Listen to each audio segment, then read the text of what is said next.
ዘበኛ አይመስልም። የተደበቀ ማንነት ወጣ። ለካስ ሀብታም ነሽ። ሱራ መልስልኝ። ቆይ ምንድን ነው ልጅቷ የምታወራው? ምንድን ነው? ቆይ እዚህ ቤት እንዴት ነው የገባው? ምን ጎሎብህ ነው ዘበኛ እንኮ? ቆይ አላማህ ምንድን ነው? ኧረ ቀስ በል አቤል፣ ድምፅን ቀንስ እባክህ። ለምንድን ነው የምቀንሰው? ቆይ ምን አስበህ ነው?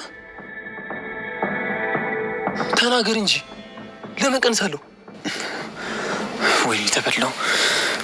ይኸውልህ ቶሎ በል ንገረኝ። ጸብህ ከኔ ጋር ነው? እሺ ቆይ ለምንድን ነው እዚህ ቤት ዘበኛ እንኮ? በል ንገረኝ ሱራ።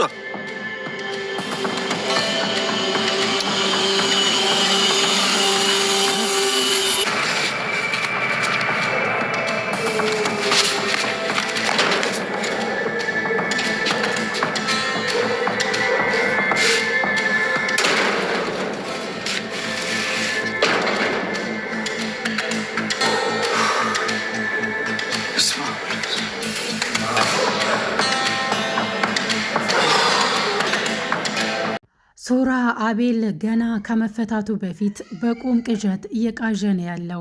ታዲያ አሁን ላይ አቤል እያስጨነቀው ነው ያለው በህልሙ። ቁጭ ብሎ ነው እንግዲህ ቁጭ ባለበት ህልም እያየ ያለው። ይህ ነገር ደግሞ በጣም ጭንቀት ስለሆነበት ነው ቀን ላይ የሚያስበውን ነው በመሸ ሰዓት ላይ የቁም ቅዠት እያየ ያለው ማለት ነው ሱራ። ታዲያ አቤል ከእስር ቤት ከተፈታ በኋላ በራን ኳክቶ ቤቱ ድረስ መጥቶ አንተ ምንድን ነው ስራክ? ለምንድን ነው እዚህ የመጣከው? ምንድን ነው አላማክ? ምን አተ ነው ዘበኛ የሆንከው እያለው ነው ያለው ማለት ነው። ታዲያ ይሄ ነገር ሲጠይቀው የሚመልስለት አንድም መልስ የለችም ነበረ። ታዲያ በዛ ሰዓት ላይ የሉሊት እህት የነበረችው ምን ፈልጎ እንደመጣ እስኪ ጠይቅልኝ፣ እኔም ጥያቄ ሆኖብኛል እና መታወቂያውም ሲታይ አሁን ላይ ዘበኛ አይደለም፣ ምኑም ደግሞ ዘበኛ አይመስልም ነበር፣ እኔም ራሱ ተጠራጥሬ ነበረ ብለዋለች ማለት ነው የአቤልን ንግግር ስታየው። ታዲያ ይህንን ነገር ባሰማ ጊዜ እረ አቤል ድምፅህን ዝቅ አድርገው፣ እዚህ ሰው እንዳይሰማን። ለምንድን ነው ሰው እንዳይሰማው የምትፈልገው? ምን እየሰራን ያለው? ምን ጎሎብህ ነው? ምን አተህ ነው እዚህ መተህ ዘበኛ የሆንከው? ምን እየተፈጠረ ነው ያለው? ንገረኝ። ምንም የማትናገር ከሆነ ጸብህ ከኔ ጋር ነው የሚሆነው። ስለዚህ የመጣህበትን አላማ አሁኑኑ ልትነግረኝ ይገባል ብሎታል። ታዲያ ይሄኔ በጣም ደንግጧል። ምንም መናገር አልቻለም። ምንም አይነት መልስም አልመለሰለትም። እናም ደግሞ ቀን ላይ እንግዲህ ያው ሉሊት ስታስጨንቀው ነበረ። ክፍሉ ድረስ ሄዳ እንግዲህ ሻንጣውን በርብራ ከዛ በኋላ ያገኘችው ነገር ምኑም ዘበኛ እንዳልሆነ እንዲሁም ደግሞ እሷ አብራው የምትሰራው የአቶ ሳሙኤል ልጅ እንደሆነ ሁሉንም ነገር ደርሳበታለች። ታዲያ መታወቂያውን ይዛ ወደ ሳሎን ከመጣች በኋላ ሁሉንም ነገር ለሱ ልትናገር ነበረ። አንተ ከመጀመሪያውኑ ዘበኛ እንዳልሆንክ እኔ አውቃለሁኝ። እንዴት እንደዚህ ታደርጋለህ? አንተ ምንም አታ አይደለም። ምንድን ነው አላማክ? ምን ፈልገህ ነው እዚህ ቤት የገባከው? እኔ እኮ መታወቂያህን አይቻለሁኝ። ያንተን ፔስታል በርብሬ ያገኘሁት ነገር ቢኖር ይሄንን ነው። ስለዚህ ያንተን ማንነት አውቅ ያለው ይህንን መታወቂያ አልሰጥህም ብለው በጣም ስታስጨንቀው ነበረ። ይህንን መታወቂያ ስላየሽ ምንም የሚፈጠር ነገር የለም፣ ስለዚህ መታወቂያዬን ስጭኝ ብሎ ሲከራከራት እሷም አልሰጥም ብላ ነበረ። ታዲያ የሉሊት እህት መታ ምንድን ነው የሚያጨቃጭቃችሁ ብላ ከሉሊት መንጭቃ መታወቂያውን ወስዳ ነበረ። ታዲያ እሱም መታወቂያው የኔ ነው፣ እሷ ሄዳ ከቦርሳዬ በርብራ ነው የወሰደችው፣ ስለዚህ መልሱልኝ፣ ስራዬን ልስራበት ብሎ ከነሱ ጋር ሲጨቃጨቅ ነበረ። ከዛም በኋላ እኔ ለሁለታችሁም አልሰጥም፣ እኔ ደግሞ ለአንተ ምን ብዬ ነው የምሰጠው? የተቀበልኩት እኮ ከሉሊት ነው ብለው ነበረ።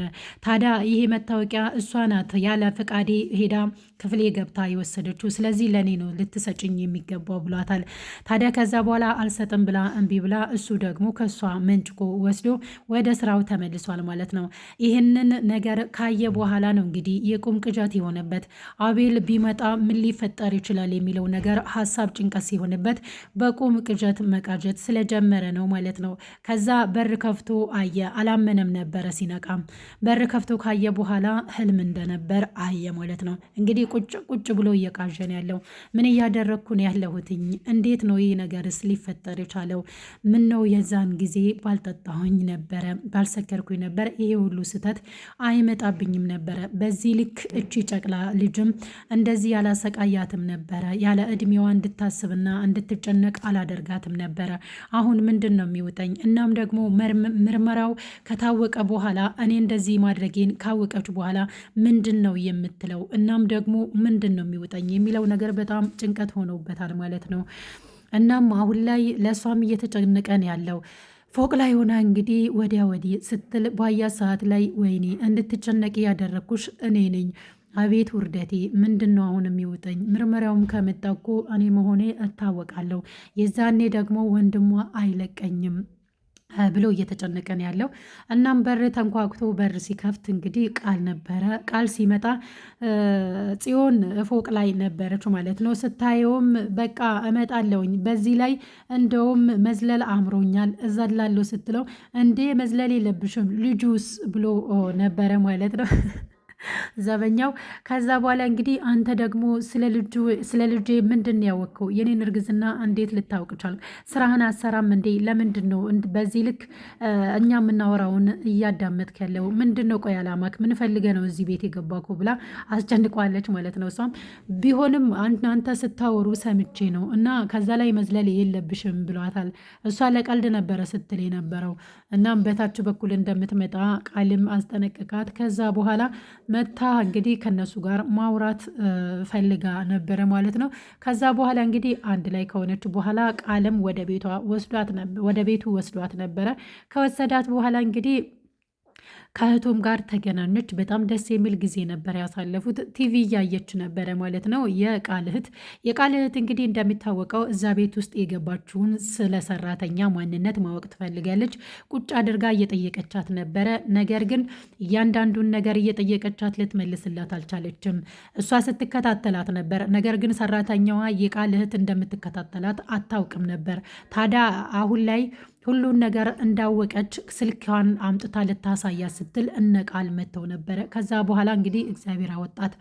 አሁን ላይ ሁሉን ነገር ሊነቃባት ሆኗል ማለት ነው። ነገር ግን ጥርጣሬ ነው እንጂ አልነቁብኝም፣ ሊያወጣጡኝ ነው እንጂ ይሄን ያህል ነቅታ ወይ ደግሞ ደርሳብኝ አይደለም ብላ ነው እያሰበች ያለችው። ነገር ግን እያንዳንዷን ነገር የቃል እህት ታውቃለች ማለት ነው። ምን ፈልጋ እንደመጣች፣ የቤት ሰራተኛ እንዳልሆነች፣ ከዚህ በፊትም በቤት ሰራተኝነት ሰርታ እንዳልነበረ እያንዳንዷን ነገር እየነገረቻት ነበር። ነገር ግን ሰራተኛዋ ክዳለች።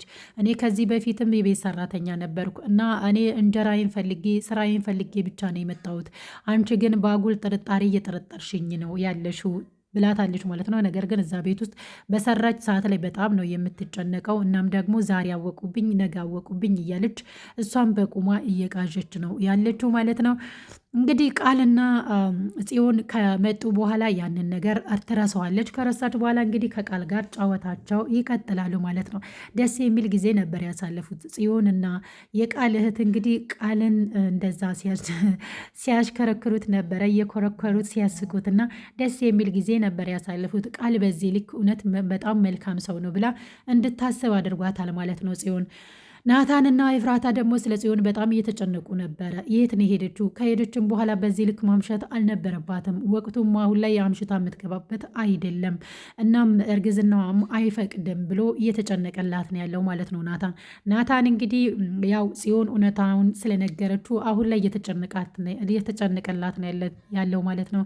አንቺ እኮ ታናሽ እህቴ ነሽ፣ ከአንቺ ውጭ ማናለይ ብለሽ ነው። እናም ደግሞ አንዲትም መሀል አትጨነቂ፣ እኔ ያለውልሽ ወንድምሽ ምንም ጨነቂው ነገር የለም። ስለ ልጅሽም አትጨነቂ። እኔ እንደ አባት፣ እንደ እናት፣ እንደ ወንድም፣ እንደ ታላቅ ወንድምና እንደ ጓደኛ ሆኜ እንከባከብሻለሁ። ከኔ ውጭ አንቺስ ማናለሽ? እኔስ ከአንቺ ውጭ ማናለኝ? ብሎ እርስ በራሳቸው እንግዲህ ያው መከታ እሱም ጋሻ መከታ ወንድም እየሆናት ነው ያለው። እሷም ደግሞ እንደ እህትነት መልካም እህት እየሆነችለት ነው ያለችው። እናም በጣም ነው የምወድህ በጣም ነው የማከብር እያለች እንግዲህ ፍቅሯን እየገለጸችላት ነው ያለችው። በዚህ ልክ እንግዲህ ናታንና ጽዮን ስለታረቁና እንዲህ ስለተግባቡ በጣም ነው ደስ የሚለው ማለት ነው።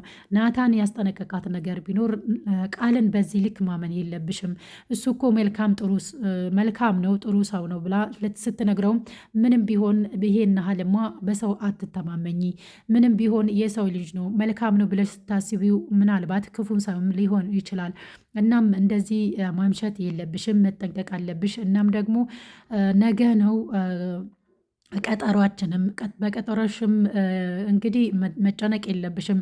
መመለስ ያለብሽ እና መጠየቅ ያለብሽን ነገር ተዘጋጅበት ብሏታል።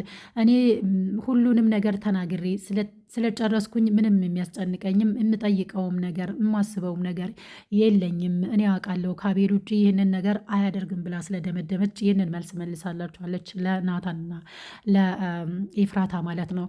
ኤፍራታ ግን በጣም እየተጠራጠረች ነው ያለችው። አቤል ብዙ ጊዜ ይምለዋል። አቤል ይህንን ነገር አላደረግኩም ብሎ ደጋግሞ ነው ለእኔ ማለልኝ። ስለዚህ እሱ ብቻ መጠርጠር ጥሩ አይደለም ብላ ለገነት ስትል፣ ገነት ደግሞ ከሱ ውጭ ማን ሊያደርግ ይችላል? እንግዲህ እቺ ልጅ ሌላ ሰው ጋር ሄዳለች ለማለት ይከብዳል። ስለዚህ ከሱ ውጭ ምንም የለም። ብቻ እኔ እየተሰማኝ ያለው ነገር ይሄ ነው መሰለኝ ነው እንጂ እኔ እኮ እርግጠኛ አይደለሁም ብላለች ኤፍራታ። የተጠራጠረችው ነገር እንግዲህ ያው የታወቀ ነው እሱ እንዳልሆነ ልቧ አውቋል ማለት ነው። ነገር ግን ሌሎቹ አቤል ላይ ነው የደመደሙት። እንግዲህ አሁን ላይ አቤል ነፃ እንደሆነ ነው የሚያሳየው። ምርመራው ከመጣ በኋላ እንግዲህ ያው የአቤል ነፃነት ከታወቀ ከእስር ቤት ይፈታል። ከተፈታ በኋላ እንግዲህ ፍጥጫው ከጓደኛው ጋር ነው የሚሆነው ማለት ነው። ጓደኛው እንግዲህ እና ኤፍራታ ቤት ወይ ደግሞ የና ቤዛ ቤት ውስጥ በሰራተኝነት ገብቶ ሲያየው በጣም ይከፋዋል እና ይናደዳል ማለት ነው። ከዛ በኋላ እንግዲህ ያው አሁን ላይ በቁም የሚቃዠው ቅዠት እውነት ሆኖ ያገኘዋል። ከዛ በኋላ የሚመልሰው መልስ እንግዲህ ምን እንደሆነ የሚቀጥለው ክፍል ላይ የምናየው ይሆናል ማለት ነው። ውድና የተከበራችሁ የቻናል የቤተሰቦች ለዚህ ቻናል አዲስ ከሆናችሁ ሰብስክራይብ ማድረጋችሁን እንዳትረሱ። ስለምታበረታቱኝ ደግሞ እጅግ አድርጌ አመሰግናለሁ። በሌላ በቀጣይ ቪዲዮ እስክንገናኝ ድረስ ቸር ሰንብቱ።